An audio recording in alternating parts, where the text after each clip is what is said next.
Ẹ kú dédé ìwòyí o, orúkọ mi ni Sam Adéọ̀sùn.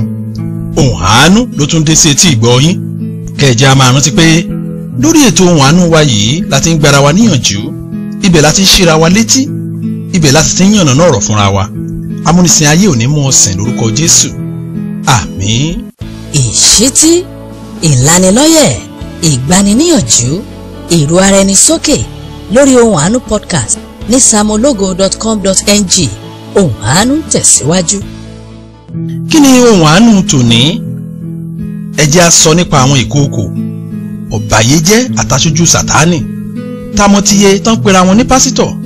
Bó o bá kọ̀ tó dàgbà nínú ẹ̀mí, ìmúnisìn bẹ̀rẹ̀ nù. Bàbá pásítọ̀ kan jẹ́wọ́ níbi tó tọwọ́ bọ̀ nínú ìpàdé àdúrà wa pásítọ̀ kan ní àwọn ọdún mélòó kan sẹ́yìn. Ẹ wò ó, ìbẹ̀rùbojo mú gbogbo wa lọ́jọ́ tá à ń wí yìí. Àánú sì ṣe mí púpọ̀ fáwọn ọ̀gọ̀rọ̀ kìrìsìtẹ́nì tó ń bẹ lóko ẹrú àwọn amúnisìn wọ̀nyí. A mọ bàbá pásítọ̀ yìí sí bàbá àdúrà. Ó wí fún wa pé kájọ bá òun gbàdúrà kíkan o, kóun lè gbàtú sílẹ̀ lọ́wọ́ àwọn ẹ̀mí òkùnkùn. Ẹ wò ó, ẹ jẹ́ n sọ lọ́nà tí ó gbà yé yín dáadáa kí lè fìdí ọ̀rọ̀ mi múlẹ̀ pé ẹgbẹ̀lẹ́gbẹ̀ àwọn kìrìsìtẹ́nì ló ń bẹ lóko ẹrú àwọn amúnisìn wọ̀nyí. Ní àwọn ọdún kan sẹ́yìn, ìyàwó àkọ́fẹ́ bàbá àdúrà yìí ó dágbére fáyé. Lẹ́yìn bí ọdún méjì sígbà náà, bàbá àdúrà sì fẹ́ ìyàwó míì.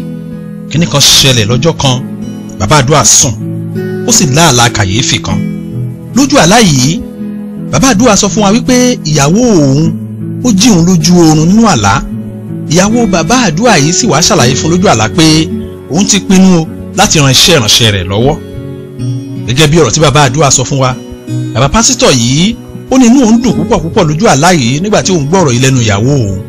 Ó sì gbà pé kí ìyàwó òun fọwọ́sowọ́pọ̀ pẹ̀lú òun láti ṣàṣeyọrí. Àṣé kìí ṣe ọ̀nà tó ń fọkàn sí, ó ní ìyàwó rẹ̀ fọkàn sí. Ìyàwó bàbá àdúrà sọ fún lójú àlá pé kí bàbá yìí kí ọwọ́ méjèèjì bọ abíyá. Ní kété tí bàbá yìí sì ṣe bẹ́ẹ̀, àti bàbá pásítọ̀ àti ìyàwó rẹ̀ lójú àlá náà bá pòórá. Ibo ni wọ́n bára wọn? Wọ́n bára wọn ní gbọ̀ngàn ńlá kan. Gbọ̀ngàn tí mò ń sọ̀rọ̀ rẹ̀ yìí, àwọn tó wà nínú gbọ̀ngàn náà wọ́n lé lẹ́gbẹ̀rún méjì. Olúkúlùkù wọn sì jókòó lórí àga níwájú tábìlì tó kùn já gbogbo gbọ̀ngàn náà. Nígbà tí wọ́n rí àwọn méjèèjì, bàbá pásítọ̀ yìí sọ pé ṣe ni gbogbo àwọn tó wà lórí àga yìí ṣe ni wọ́n dìde dúró. Wọ́n mọ ìyàwó òun dáadáa gẹ́gẹ́ bí ohun tí òun fojú rí. Ìyàwó pásítọ̀ yìí nínú àlá yìí ó sì pàṣẹ fún wọn pé kí gbogbo wọn jókòó. Ó sì ṣàfihàn ọkọ rẹ̀ bó ṣe jẹ́ sóun. Tìbẹ̀rù ni bàbá àdúrà fi tají lójú oorun. Ẹ wò ó, bí àlá yìí bá ṣe wá ní kàyéfì, ohun tó ṣẹlẹ̀ nígbà tí bàbá àdúrà tají lójú oorun, òun náà pè ní kàsàkàsà, bàbá késekése. Bàbá àdúrà sọ wípé nígbà tóun ó fi tajú sáyé lórí bẹ́ẹ̀dì tóun ti sùn, ìyàwó òun bá lẹ́gbẹ̀ẹ́ òun lórí bẹ́ẹ̀dì tó sì fi ọwọ́ méjèèjì di orí òun mú lápá ọ̀tún etí àti lápá òsì etí. Bàbá yìí pé bí ìbẹ̀rù ṣe mú òun tó, ẹ̀rín músẹ́ ló ń jábọ́ lẹ́nu ìyàwó òun o. Bàbá àdúrà fò dìde lórí bẹ́ẹ̀dì, ó sì sá kúrò nínú yàrá, ó sá lọ sí pálọ̀. Bàbá àdúrà sọ fún wa wípé ìbẹ̀rùbojo mú òun, bẹ́ẹ̀ ló ń gbé bíbélì tó ń sì ń ka sáàmù léraléra. Láìpẹ́, ìyàwó bàbá àdúrà wọlé wá bá ní pálọ̀.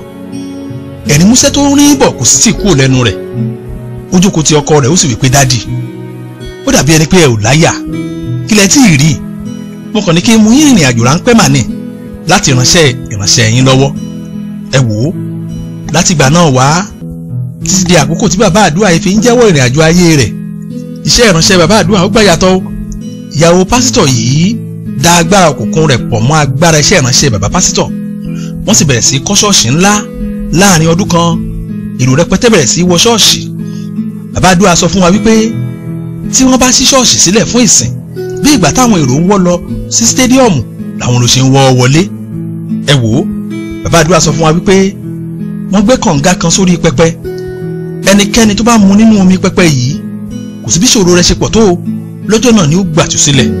Nínú ìpàdé yìí mò ń béèrè lọ́wọ́ bàbá àdúrà lọ́jọ́ náà pé kí wá ní èrè ìyàwó rẹ̀ tó ràn lọ́wọ́ yìí, àti kí ni èrè ń gan pẹ̀lú fúnra rẹ̀. Bàbá àdúrà fèsì pé owó, ìgbádùn, ìtẹ̀síwájú.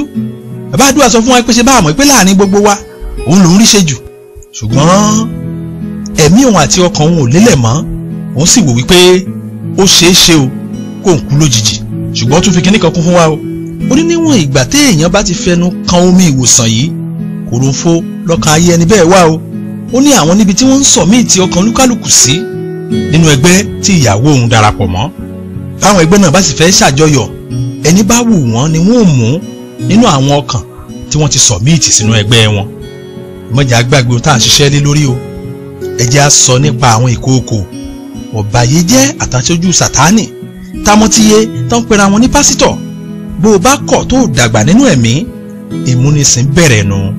Ìṣítí, ìlanilọ́yẹ̀, ìgbaniníyànjú, ìró ara ẹni sókè lórí Ohùn Àánú podcast ní samologo.com.ng.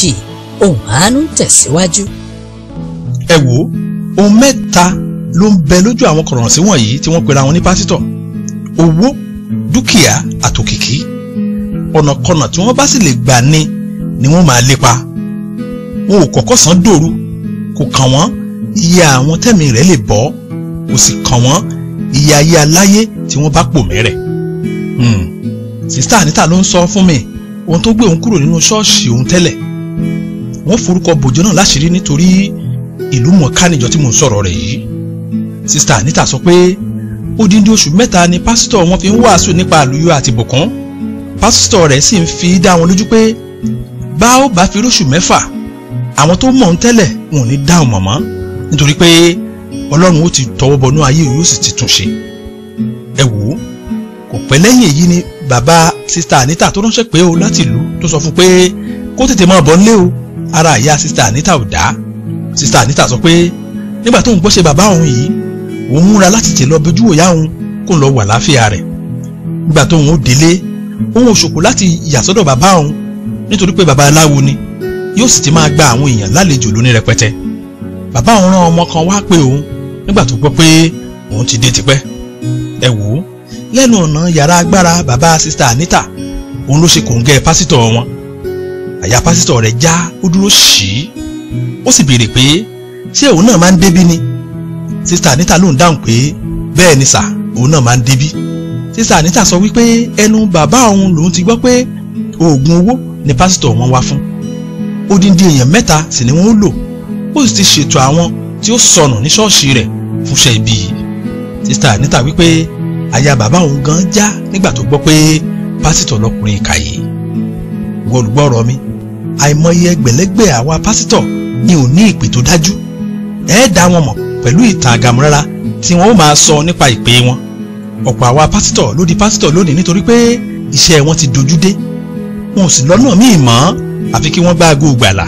Lẹ́nu irú ẹni bẹ́ẹ̀ lẹ́yìn tí máa gbọ́ pé Ọlọ́run pè wọ́n, ó sì ti pàṣẹ fún wọn pé wọn ò gbọdọ̀ fọwọ́ kan iṣẹ́ kankan, bó tilẹ̀ jẹ́ pé ọgbọ̀n èèyàn ni wọ́n ń ṣe pásítọ̀ lé lórí. Ọ̀pọ̀ nínú wa ló di pásítọ̀ nítorí pé wọ́n gbàgbọ́ pé owó ń bẹ díẹ̀. Ẹnu irú wọn lẹ́yìn tí máa gbọ́ tí wọ́n máa pọ̀ ọmọ ìjọ wọn pé ìdámẹ́wàá mi dà, wọ́n sì wá kúkú sọṣẹ́ pásítọ̀ ọ̀hún, wọ́n sọ díṣẹ́ báárà. Ó sì lè pàdé wọn nígboro kí wọ́n má tú báàgì rẹ láti gba nǹkan. Àìmọye nínú àwa pásítọ̀ ni ò tí ì dẹ́ni ìgbàlà. Ìwà wọn ò fi nǹkan kan jọ̀ránṣẹ́ Ọlọ́run. Ìmúra wọn pẹ̀lú mú furasí lọ́wọ́. Ìwàásù wọn ò sì ní nǹkan kan ṣe pẹ̀lú ìgbàlà ọkàn ènìyàn. Wo ìwọ olùgbọ́rọ̀ mi, ọ̀nà àbáyọ kan ló wà o. O ní láti ní ìbáṣepọ̀ tó dánmọ́rán pẹ̀lú Jésù. Máa ṣàṣàrò lójoojúmọ́ nínú Bíbélì bí ò tiẹ̀ jọgbọ̀n ṣẹ́jú lọ. Kọ́ láti máa bá Ọlọ́run pàdé nínú àdúrà láàárọ̀ bó bá ti jí àti lálẹ́ kó tó lọ sùn. Bó bá lè bẹ̀rẹ̀ èyí, kẹ̀rẹ̀kẹ̀rẹ̀ ìwọ náà ó dọkùnrin. Lẹ́yìn èyí, kọ́ láti máa ṣàkíyèsí ohun tí pásítọ̀ rẹ ń wàásù. Ohun tí pásítọ̀ rẹ bá jẹ́ gan ni ó fi máa wàásù nígbà gbogbo. Kọ́ láti ṣàkíyèsí àwọn tí wọ́n bá ń gbé wá ṣọ́ọ̀ṣì yín fún àwọn ìsọjí yín àti ohun tí wọ́n ń sọ jáde lẹ́nu. Farabalẹ̀ dáadáa láti wò bóyá ìsọjí lẹ ń ṣe ni àbí kò wó jọ. Fọkàn sírú ètò àdúrà tá à ń gbé kalẹ̀ fún ọ. Àfàìmọ̀ kó má ti ta ohun gbogbo tó dáa tán nínú ìgbésí ayé rẹ. Wò ó, bó bá ti ń ṣe àwọn kan tí mò ń sọ wọ̀nyí, kó máa rántí pé èmi ti sọ nípa àwọn ìkookò ọ̀bàyéjẹ́ àtàjújú Sátánì tamọ́tíyé tán pera wọn ní pásítọ̀. Bó o bá kọ̀ tó dàgbà nínú ẹ̀mí, ìmúnisìn bẹ̀rẹ̀ nu. Ẹ jẹ́ á gbàdúrà. Ọlọ́run wa dúpẹ́ lọ́wọ́ yín fún ètò ti ọ̀sẹ̀ yìí. Mo gbàdúrà ò ní bọ́ sọ́wọ́ àwọn pásítọ̀ ìkookò. Bá a bá rí àwọn tó ti bọ́ sóko ẹrú wọn, mo fi ẹ̀jẹ̀ Jésù fà ó jáde lónìí. Mo sì gbàdúrà yìí pé ó ṣe rere inú ayé yìí, ó sì ṣe rere ní ayé tó ń bọ̀. Báyìí ni a gbàdúrà ní orúkọ Jésù Kristi Olúwa wa. àmín. Fún ẹ̀kúnrẹ́rẹ́ àlàyé àbẹ́ níbèrè ó sì jẹ́ ẹ̀bẹ̀ àdúrà ni pé Pastor Sam Adéọ̀sùn sórí nọ́mbà yìí 0809 66 799 72 tàbí kó o lọ sí samologo.com.ng láti lè rí àwọn ọ̀nà tó lè bá wọn fọ̀rọ̀ jomitoro ọ̀rọ̀. Títí dọ̀sẹ̀ tó ń bọ̀ ẹ máa gbé nínú àánú Ọlọ́run.